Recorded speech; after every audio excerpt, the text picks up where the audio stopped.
চেষ্টা করি অভিনব কিছু করার জন্য।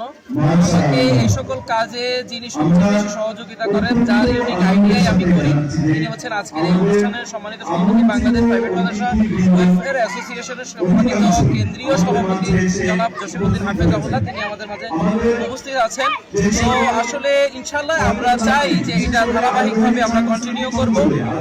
এই ব্যতিক্রমী আয়োজনের মাধ্যমে আজকে কোরআন গবেষণা কেন্দ্র, হাদিস গবেষণা কেন্দ্র, কৃষি গবেষণা কেন্দ্র সহ আমরা এখানে ইসলামের প্রতিচ্ছবি তুলে ধরার চেষ্টা করেছি। আল্লাহ রাব্বুল আলামিন যেন আমাদের এই মেলাকে কবুল করে আমরা সবসময় কন্টিনিউ করতে পারি, আমরা সেই প্রার্থনা করি রবের কাছে। আল জাহিদ ইসলামী একাডেমির উদ্যোগে যে আজকে বই মেলা, এটা সেনবাগের বিশেষ করে ইসলামিক কালচারের মধ্যে নতুন কিছু সংযোজন করেছে। আমরা দর্শকদেরকে বলবো অবশ্যই বইমেলা এসে ঘুরে যান, এখান থেকে ইসলামী বইগুলো সংগ্রহ করে আপনার ব্যক্তিগত এবং আখেরাতকে আপনি সমৃদ্ধ করুন, ইসলামী জ্ঞান অর্জন করুন।